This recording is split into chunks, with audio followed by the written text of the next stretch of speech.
Hey guys, it's Matt here, and we're going to show you how to access the programming menu on the Pulsar LT on this 2020 Chevy Silverado. First, we take our foot off of the brake, make sure the key is in the vehicle, and just press and hold the start button until the little light on the start button turns green. Takes about 5 seconds. Now you'll notice your dash and everything will illuminate, indicating that it is in the run position without the vehicle running. Now, to access the modes, you can clear any messages you have by pressing OK. We have our hood open, so that's why you saw that message. But in this instance, what we want to do is press and hold the cruise cancel button here on the left side of your steering wheel. Press and hold it for about 5 seconds until your speedometer sweeps up to 140. As you can see, it sweeps up to 140 there. And it's best to be on the digital speedometer screen here in the center cluster as well, so that you can see those values being adjusted. Now from here, we have the option to go into the 7 different programming features that we have available.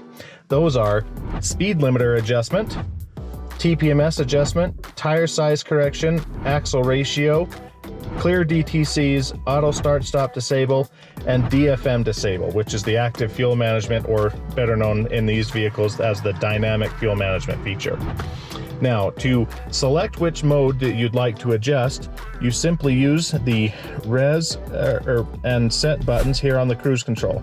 So if you notice here, you press the up button and you can see the speedometer is starting to change and adjust for the modes that we're selecting. So we can go all the way up to 70 because there are 7 modes. So as I'm going up through here, you can see the analog speedometer and the digital speedometer are both reacting to each of these button presses.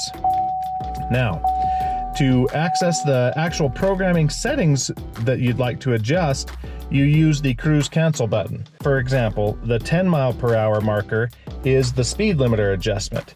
So if we hit cruise cancel here, you'll notice it'll sweep up to 140, and that indicates that you are in the speed limiter adjustment menu. So from here, you have the ability to adjust from anywhere from 82 mile per hour speed limit to 140 mile per hour speed limit.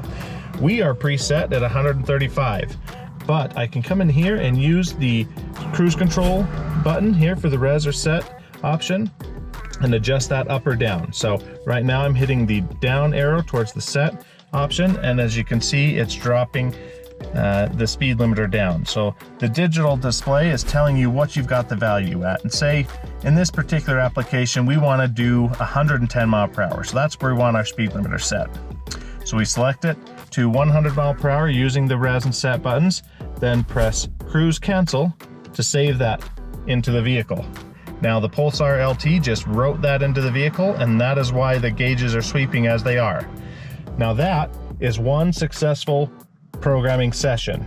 Now if you want to go in and say adjust some of your other features, you would press and hold the cruise cancel button again to enter the programming menu, and it'll do its familiar gauge sweep up to 140. So that tells us we have now entered the programming menu. So now we have the option to use the res and set button to go through the different programming modes. So again, we've already set our speed limiter. The 20 mile per hour marker indicates the TPMS adjustment. 30 mile per hour is tire size correction. 40 mile per hour is axle ratio. 50 mile per hour is clear DTCs. 60 mile per hour is auto start stop disable. And 70 mile per hour is the DFM disable. So let's go to, say, 60. 60 is the auto start stop disable. Now this is a feature that a lot of people don't really like on these vehicles.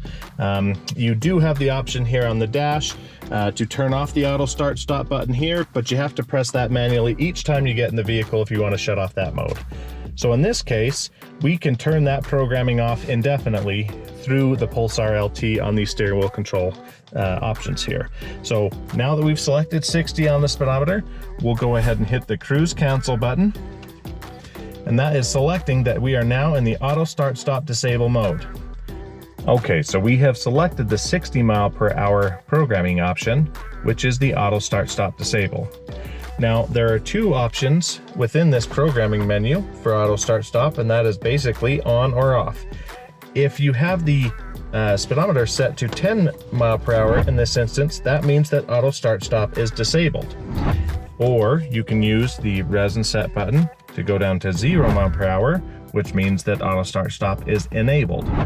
So because we want to deactivate it in this particular session, we're going to go to the 10 mile per hour mark. Now from here, we do the same process we did on the previous setting. We press cruise cancel, and it'll program it and sweep up to 140 and sweep back. And that is indicating that we have successfully turned off the auto start stop feature. Now this same process can be repeated for any of the 7 adjustable options within the Pulsar LT. You press and hold cruise, cancel until the gauge sweeps up to 140. And then simply using the up and down scrolling wheel here on the res and set, you can adjust to any of the 7 modes. Press the cruise cancel button to enter that activation mode, and then refer to your manual, which will go over what steps correlate to which options. You know, in some of the applications, we have different tire sizes and axle gear ratios based off of different numbers. So there is a chart in your manual that will explain that process for each of these features. Now, when we are all done programming those options, after each successful programming session is done, it will just take you right back to the power level control menu. Once you have used the programming menu to make all of your programmable adjustments to your Silverado, you can then go back and just start the vehicle like normal. Press and hold the brake, press the start button, and it'll start up the vehicle. And now we can get into the power level adjustment. The Pulsar LT has throttle sensitivity adjustments for multiple power levels. Now, this process is very simple to use and uses the same cruise control features that we've used on other applications. So from here, we can now enter into the cruise control menu. Right now, my cruise control is off, and I can press the up arrow to go into power level 1, 2, 3, 4, and 5. So we have 5 throttle sensitivity adjustments on the Pulsar LT. Of course, each of them is increasing the performance over stock, and your manual will detail the power levels for your specific application. But anytime you want to adjust your power levels, just simply hit the up and down arrow on the cruise control with the cruise control off. Now, if you notice, if we come into the vehicle and say we're going into this menu, right now we're in power level 1. If we turn on the cruise control, now when we use this up arrow, the screen's not responding at all. That's because we are no longer in the power level adjustment menu. You have to turn the cruise control off while the vehicle's running. So that should give you a full comprehensive guide on how to control your Pulsar LT and maximize it for your needs.